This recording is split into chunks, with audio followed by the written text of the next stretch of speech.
Good morning students. मैं दीपा रावत आज आपके लिए लेके आई हूँ क्लास 10th की मैथ्स चैप्टर 6 त्रिभुज। बच्चों, आज हम प्रश्नावली 6.4 शुरू करेंगे, लेकिन उससे पहले मैं आपको कुछ बताने वाली हूँ। यहाँ पे हम एक प्रमेय का यूज़ करेंगे इस प्रश्नावली में। वो प्रमेय है कि जब हमें समरूप त्रिभुजों का क्षेत्रफल ज्ञात करना होता है तो उनको हम कैसे ज्ञात करते हैं। ठीक है, तो इसके लिए एक प्रमेय है आपके पास। दो समरूप त्रिभुजों का अनुपात, दो समरूप त्रिभुजों के क्षेत्रफलों का अनुपात। अगर हमें कोई दो समरूप त्रिभुज दे रखे हैं, माना एक हमारे पास त्रिभुज ABC है और दूसरा त्रिभुज है हमारे पास PQR। अगर ये दोनों त्रिभुज समरूप हैं तो जो उनका क्षेत्रफलों का अनुपात होगा, अगर हमें इनका क्षेत्रफल यानी कि एरिया, ठीक है, एरिया AR लिखा है यहाँ पे, एरिया ABC और एरिया PQR अगर हमें करना है तो हमें इनकी जो संगत भुजाओं का अनुपात होगा उसका भी हमें क्या करना पड़ेगा, वर्ग करना पड़ेगा। ठीक है, यानी कि दो समरूप त्रिभुजों के क्षेत्रफलों का अनुपात इनकी संगत भुजाओं के अनुपात के वर्ग के बराबर होता है, उनकी भुजाओं का वर्ग का अनुपात। ठीक है, जैसे area ABC upon area PQR हमें निकालना है, तो इसमें क्या होगा आपके पास, इनकी संगत भुजाएं कौन है, AB, उसी ढंग से इसकी क्या है, PQ। तो AB अपॉन PQ का स्क्वायर इक्वल्स टू, अगर मैं इसकी BC भुजा लेती हूँ तो इसकी मुझे कौन सी लेनी होगी, QR, इसका स्क्वायर, उसी ढंग से इसका CA तो उसी का RP या PR, ठीक है, का स्क्वायर। तो ये प्रमेय हम यूज़ करने वाले हैं प्रश्नावली 6.4 में। तो आइए शुरू करते हैं प्रश्नावली 6.4। इसका लेने वाली हूँ मैं इस वीडियो में question number first and question number second. तो बच्चों आइए शुरू करते हैं question number first. Question number first में आपका, मान लीजिए त्रिभुज ABC, आपके पास त्रिभुज ABC समरूप है त्रिभुज DEF के, और इनके क्षेत्रफल, और जिनके क्षेत्रफल हमें ऑलरेडी दिए गए हैं, पहले क्रमशः कितने हैं, 64 सेंटीमीटर स्क्वायर और 121 सेंटीमीटर स्क्वायर। ठीक है, यदि EF, आपको EF दे रखी कितनी, 15.4, 15.4, यदि EF 15.4, ये सेंटीमीटर स्क्वायर नहीं है, यदि EF 15.4 सेंटीमीटर हो तो आपको BC ज्ञात करनी है, आपको ये वाली भुजा ज्ञात करनी है। तो बहुत सिंपल है और इम्पॉर्टेंट क्वेश्चन भी है ये। इसमें क्या है बच्चों, आपको दिया है कि दोनों हल में जब आप लिखेंगे तो आपको सबसे पहले वो चीज़ें लिखनी होती हैं जो आपको दी हुई है। ठीक है, तो आपको क्या दिया हुआ है कि त्रिभुज ABC समरूप है त्रिभुज DEF के, ये आपको दिया है। जब ये आपको दिया है भाई, जब ये समरूप हैं तो इनका जो, अब हमें दूसरी हिंट लेनी है कहाँ से, कि हमें इनके क्षेत्रफल दिए हैं।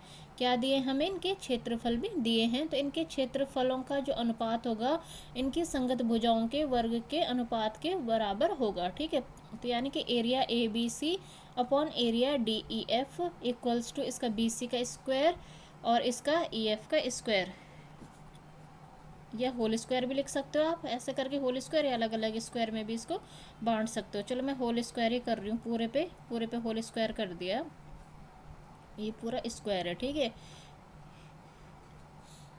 क्यों क्यों करा मैंने ऐसे, क्योंकि हमारे पास ये प्रमेय है। यहाँ पे मैंने प्रमेय लिखी है ब्रैकेट में, अगर आपको क्लियर नहीं दिख रहा है तो आप यहाँ से भी लिख सकते हैं कि दो समरूप त्रिभुजों के क्षेत्रफलों का अनुपात इनकी संगत भुजाओं के अनुपात के वर्ग के बराबर होता है। अब हमें इनकी वैल्यूज़ रख देनी है और सिंपली इसको फाइंड आउट करना है। इसका क्षेत्रफल कितना दे रखा है, 64 centimetre square upon 121 centimetre square. ठीक है, तो यहाँ पर मैंने लिख लिया है 64 अपॉन 121 इक्वल्स टू BC, और EF की वैल्यू आपके पास क्या दे रखी थी, 15.4। ठीक है, इनका होल स्क्वायर है। अब भाई मेरे को यहाँ से BC फाइंड आउट करना है, उसका स्क्वायर थोड़ी निकालना है, तो मैं इसका स्क्वायर यहाँ से ख़त्म कर लूँगी। जब स्क्वायर यहाँ से ख़त्म होगा तो यहाँ से ही वो वर्गमूल या अंडर रूट में बदल जाएगा। तो यहाँ से वर्ग स्क्वायर हटा तो ये क्या आ गया, under root 64 upon 121 equals to BC upon 15.4। अब इसका वर्गमूल निकाला, ये 64 है, किसका होता है 8 8 जा 64 होता है, 8 आ गया। ये 121 किसका होता है 11 11 जा 121 होता है, ठीक है। तो ये 11 का आ गया इक्वल्स टू BC अपॉन 15.4। अब मैंने इनका क्या कर लिया, वर्ज गुणनफल कर लिया, क्रॉस मल्टीप्लिकेशन करा, तो ये 11 BC आ गया इक्वल्स टू 8 इंटू 15.4। बी से आपको फाइंड आउट करना है, 11 इसके साथ मल्टीप्लिकेशन में है, जब इससे हटेगा तो डिवीजन में चला जाएगा। 8 इंटू 15.4 अपॉन 11। अब इसको क्या करना है, मुझे इसका डेसिमल हटा दिया मैंने, तो इसको 10 से इंटू क्या होगा, तो ये 154 बन गया। जब यहाँ 10 से इंटू करना है तो यहाँ भी 10 से इंटू करना पड़ेगा, तो ये 110 बन जाएगा, ठीक है। अब ये हो गया 8 इंटू 154 अपॉन 110। अब इसको आप काटेंगे, 11 के टेबल्स में आते हैं दोनों, 11 10 जा 110 और 11 14 जा 154। अब ये बचा 8 इंटू 14 अपॉन 10, यानी कि 14 8 जा 112 अपॉन 10। तो इसमें 10 का डिवाइड करेंगे तो 11.2 आ जाएगा। यही EF की 20 यही क्या होगी आपके पास BC की वैल्यू होगी, ठीक है। BC की यही वैल्यू होगी, और ये इसका मेजरमेंट आ गया इतना सेंटीमीटर में। तो आप इसको कैलकुलेट कर सकते हैं, बहुत इजी है। आइए बढ़ते हैं अब क्वेश्चन नंबर 2 की ओर।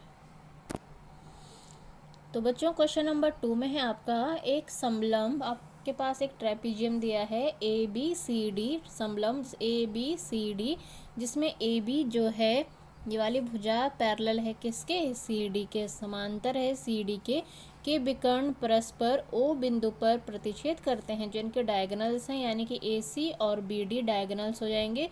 वो किस बिंदु पर काट रहे हैं आपस में, O बिंदु पर। यदि AB जो AB है वो दुगनी है किसके, CD के। अगर AB दुगनी है CD, AB दे रखे आपको, AB भुजा दुगनी है CD के, AB यानी कि ट्वाइस ऑफ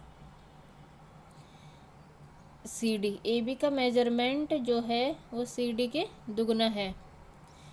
तो आपको त्रिभुज AOB और त्रिभुज COD के क्षेत्रफलों का अनुपात ज्ञात करना है। आपके पास जो छोटे से त्रिभुज बन रहे हैं AOB और त्रिभुज COD, आपको इनके क्षेत्रफलों का अनुपात ज्ञात करना है, ठीक है। तो आपको जो चीज़ें दी हैं सबसे पहले आप उनको लिख लीजिए कि हमारे पास दिया है ABCD, एक क्या है समलंब है, जिसमें AB पैरेलल टू CD है, के विकर्ण परस्पर O बिंदु पर प्रतिच्छेद करते हैं। अब दूसरी हिंट दे रखी है आपको, AB equals to twice of CD, AB equals to twice of CD दिया है आपको।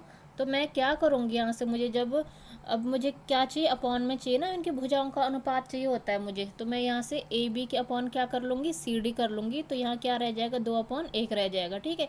आप इसको क्रॉस मल्टीप्लाई करिए, तभी AB इक्वल्स टू 2CD ही आएगा। तो इसको मैं ऐसे लिख सकती हूँ, AB अपनी जगह में है, CD इसके अपॉन में चला गया इक्वल्स टू 2, और जब 2 के नीचे कुछ नहीं होता तो क्या मानते हैं 1, तो 2/1 ही इसको हमने मान लिया समीकरण फर्स्ट। अब क्या दे रखा आपको कि ये क्या है, AB समांतर है CD के, यानी कि इनमें जो कोण होंगे वो भी कुछ ना कुछ कोण बराबर होंगे, क्योंकि ये समांतर लाइन है और इनके बीच में ट्रांसवर्सल यानी कि त्रियक रेखा है AC, है ना। ये BD इनके बीच में कैसे रेखा है, त्रियक रेखा है। तो जो इस पे कोण बन रहे हैं त्रियक रेखा पे और इस समांतर रेखाओं के बीच में, तो इन पे कौन कौन से कोण बन रहे हैं, एक बन रहा है इसमें ABO, ये वाला कोण किसके बराबर होने वाला है, इस वाले कोण के बराबर होने वाला है, ठीक है। तो यानी कि क्यों कैसे में एकांतर कोण होंगे ना ये, तो आपके पास होगा ABO, कोण ABO इक्वल्स टू कोण CDO, ठीक है। ABO इक्वल्स टू CDO समीकरण, इसको हमने 2 मान लिया। अब आपको इन दोनों त्रिभुजों को पहले समरूप आप प्रूव कर लीजिए AOB, तभी तो आप इनका क्षेत्रफल ज्ञात कर पाएंगे, क्योंकि उसके लिए समरूप होना पहले ज़रूरी है, तभी हम इनकी भुजाओं के अनुपात का वर्ग करके ज्ञात कर सकते हैं। पर में पढ़ी थी हमने, तो उसी प्रकार पहले मैं AOB और COD को क्या करने वाली हूँ, समरूप प्रूव करने वाली हूँ, ठीक। अब त्रिभुज AOB और त्रिभुज COD में आपको पता है कि एक ही वाले कोण भी होंगे, AOB और COD। AOB equals to COD कैसे कोण हो जाएंगे, ये शीर्ष विमुख कोण हो जाएंगे। ABO ये वाला कोण इसके बराबर होगा CDO के बराबर, ABO इक्वल्स टू CDO समीकरण 2 से, ये समीकरण 2 से मतलब यहाँ पे एकांतर कोण आप लिख सकते हैं, एकांतर कोण हो जाएंगे ना, ये अल्टरनेट एंगल्स एकांतर कोण। उसके कारण ऐसा आ गया समीकरण 2 से। अब देखो आपके पास एक त्रिभुज ए ओ बी और त्रिभुज सी ओ डी क्या हो गए, समरूप हो गए, समरूपता कसौटी ए ए, ये भी ए है कोण है, ये भी कोण है। तो इसके कारण ये क्या हो गए, त्रिभुज ए ओ बी समरूप हो गया त्रिभुज सी ओ डी के। अब जब बच्चों ये समरूप हो गया, त्रिभुज ए ओ बी समरूप हो गया त्रिभुज सी ओ डी के, तो क्या होगा, जो इनका एरिया होगा, यानी कि area A O B upon area C O D क्या होने वाला है, इनकी संगत भुजाओं के अनुपात के वर्ग के बराबर, है ना। तो देखो A B, A O B की भुजा मैंने ए बी ले ली और सी ओ डी की भुजा मैंने सी डी ले ली, इनका स्क्वायर कर लिया तो 2/1 का स्क्वायर कर लिया, 2 का स्क्वायर क्या आ जाएगा 4, 1 का स्क्वायर 1, यानी कि 4:1 इनका अनुपात आ गया। ठीक है, तो ये आपके पास आंसर इनके क्षेत्रफलों का अनुपात निकल के आ गया और यही आपका क्या हो जाएगा, आंसर हो जाएगा। ठीक है।